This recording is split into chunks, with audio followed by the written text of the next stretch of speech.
Good morning dear students. MSc final के YouTube classes में most welcome. Last class में हम लोग बात कर रहे थे कीमो सेलेक्टिविटी की, और हम लोगों ने कीमो सेलेक्टिविटी के 3-4 केस डिस्कस किए थे। तो जब कीमो सेलेक्टिविटी का केस होगा तो हम लोग उस कंप्यूशन को या उस प्रॉब्लम को कैसे सॉल्व करेंगे, इसके लिए हम लोग कुछ गाइडलाइंस का फॉलो करते हैं। और उन गाइडलाइंस में से हम लोग 3 गाइडलाइन डिस्कस कर चुके थे लास्ट क्लास में। आज हम लोग 4th गाइडलाइन को डिस्कस करते हैं। क्या है 4th गाइडलाइन? देखो,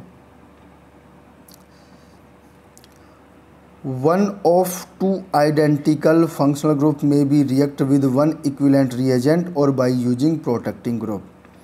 कि अगर आपके पास कोई कंपाउंड है और उसमें 2 फंक्शनल ग्रुप हैं बट दोनों ही सेम हैं, तो उस केस में हम लोग या तो एक इक्विवेलेंट रिएजेंट ले ले तो एक ही फंक्शनल ग्रुप की रिएक्शन होगी, या हम लोग एक फंक्शनल ग्रुप को प्रोटेक्ट कर दें। ठीक है, इसका भी हम लोग एक एग्जांपल डिस्कस कर लेते हैं। देखो क्या है इसमें एग्जांपल में। ये आपके पास 2 OH ग्रुप हैं और एक इक्विवेलेंट बेस ले लें, तो एक इक्विवेलेंट बेस ले लें तो एक जगह कहीं भी नेगेटिव आ जाएगा। सपोज एक OH का क्या बन जाएगा, O नेगेटिव, और नीचे वाला OH ऐसे कैसे रह जाएगा, ये एज ए न्यूक्लियोफाइल काम करेगा और यहाँ पे न्यूक्लियोफिलिक सब्स्टिट्यूशन होके यहाँ पे एक OH पे ईथर बन जाएगा। या फिर हम लोग क्या कर सकते हैं कि यहाँ पे हम लोग जिसे सपोज डाइकीटोन कंपाउंड है, इसका हम लोग प्रोटेक्शन करवा देंगे 1 मोल से, तो एक जो है कीटोन वो प्रोटेक्ट हो जाएगा। और एक कीटोन प्रोटेक्ट हो जाएगा, उसके बाद अगर हमें रिएक्शन करवानी है तो हम लोग अगर डिडक्शन करवाएं तो अब दूसरे वाले कीटोन का रिडक्शन हो जाएगा।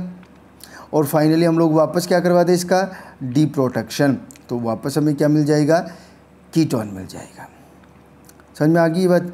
तो अगर आपके पास सेम फंक्शनल ग्रुप हैं तो आप कैसे एक फंक्शनल ग्रुप की रिएक्शन करवा सकते हैं, या तो हम लोग एक इक्विवेलेंट रिएजेंट यूज कर लें, या फिर हम लोग एक जो हमारा फंक्शनल ग्रुप है उसको प्रोटेक्ट कर लें।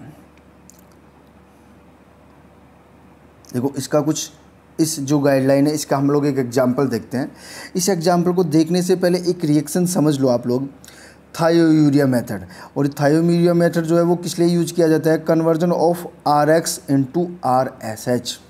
मीन्स अगर हमें एल्किल हैलाइड को थायो अल्कोहल में कन्वर्ट करना है तो हम लोग थायोयूरिया मेथड यूज करते हैं। और जब थायोयूरिया की रिएक्शन RH से करवाई जाती है तो इस टाइप का कोई इंटरमीडिएट बनता है। क्या बनता है? इंटरमीडिएट बनता है। ये यहाँ से कुछ इंटरमीडिएट बनेगा, ये हैलोजन चला जाएगा और ये कुछ इंटरमीडिएट टाइप बन जाएगा। और जब हम लोग इसकी बेस से रिएक्शन करवाते हैं तो ये जो है, ये जो ये वाला था, एक तो ये थायो अल्कोहल बन जाता है और यूरिया बाहर निकल जाता है। क्या बाहर निकल जाएगा? यूरिया। वैसे बहुत ज़्यादा इंपॉर्टेंट नहीं है, बट ये रिएक्शन आप लोग ध्यान रखना कि अगर हमें एल्किल हैलाइड को थायो अल्कोहल में कन्वर्ट करना है तो कौन सा मेथड यूज़ करते हैं हम लोग, थायोयूरिया मेथड। अब हम लोग एक एग्जांपल ले लेते हैं इस रिएक्शन को यूज करते हुए डिस्कनेक्शन का। देखो ये आपका टारगेट मॉलिक्यूल है और इस टारगेट मॉलिक्यूल को बोलते हैं कैप्टोडाइएमीन।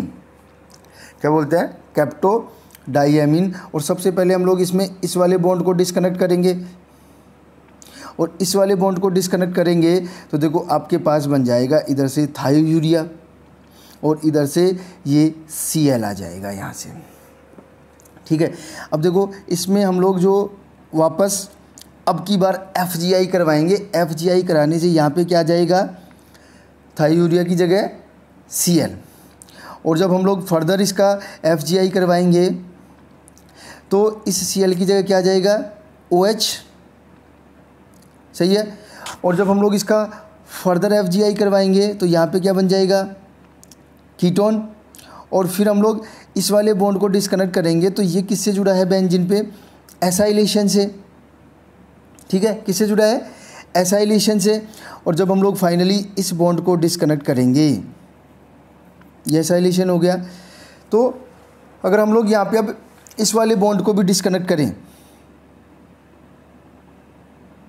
समझ में आई? साथ में ये एसाइलेशन से अगर इस वाले, मतलब हम लोग यहाँ पे इस वाले बॉन्ड को डिस्कनेक्ट कर दें, किस वाले बॉन्ड को, Bu और S वाले बॉन्ड को डिस्कनेक्ट कर दें, तो हमारे पास एक तो ये वाला मिल जाएगा और एक बन जाएगा ब्यूटाइल हैलाइड। समझ में आ गई ये बात? थोड़ा सा टफ है बट ध्यान रह जाएगा। अगर इसका जो काउंटर पार्ट था उसका अगर हम लोग डिस्कनेक्शन करवाएं तो सबसे ये वाला और ये वाला जाएगा, तो यहाँ पे पॉजिटिव, सॉरी इसमें सबसे पहले एफ तो Cl की जगह क्या आ गया, OH। हम लोगों ने फिर इस बॉन्ड को डिस्कनेक्ट किया, तो ये वाले दो सिंथेटिक सिंथोन बन गए और इस सिंथोन का जो सिंथेटिक इक्विवेलेंट होगा ये वाला और इधर से ये वाला। ठीक है, समझ में आ गया? आगे हम लोग डिस्कस करते हैं इसका सिंथेसिस। अब देखो ये सबसे इम्पोर्टेंट पार्ट है। देखो सबसे पहले क्या होगा, ये जो आपका थायोफिनोल है वो रिएक्शन करेगा N-ब्यूटाइल क्लोराइड से इन प्रेजेंस ऑफ बेस। तो सबसे पहले आपके पास ये वाला प्रोडक्ट बन जाएगा। अब हम लोग इसका एसाइलेशन करवा देंगे फिडेल-क्राफ्ट एसाइलेशन के थ्रू। तो फिडेल-क्राफ्ट एसाइलेशन के थ्रू एसाइलेशन होगा तो ये एसाइल ग्रुप इसकी पैरा पोजीशन पे जुड़ जाएगा। अब हम लोग ये कीटोन है, कीटोन का हम लोग रिडक्शन करवा देंगे NaBH4 से।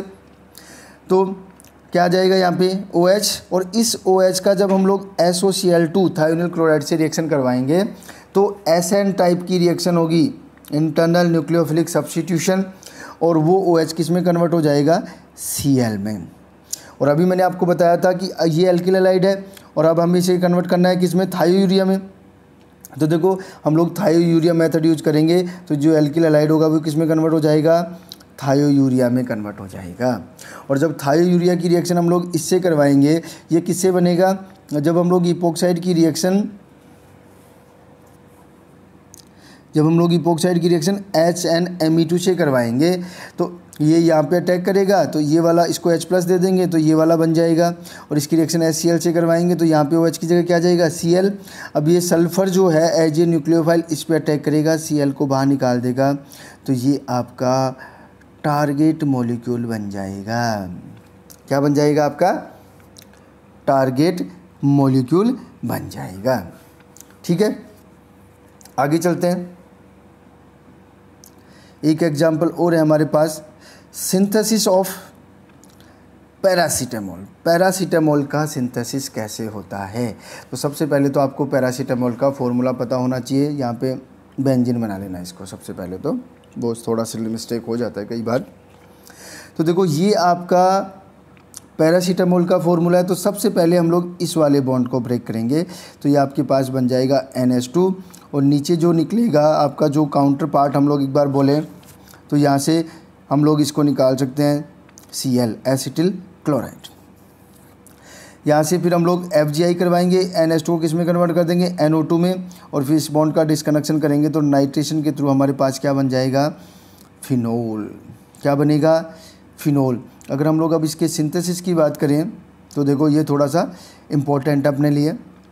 देखो सबसे पहले हम लोग फिनोल का नाइट्रेशन करवाएंगे तो क्या बनेगा, नाइट्रोफिनोल। और फिर NO2 का रिडक्शन करवाएंगे तो क्या बनेगा हमारे पास, ये वाला रिएक्टेंट या प्रोडक्ट। और फाइनली हम लोग इसकी एसिटिक एनहाइड्राइड से रिएक्शन करवा देंगे तो ये जो N है, एक मिनट,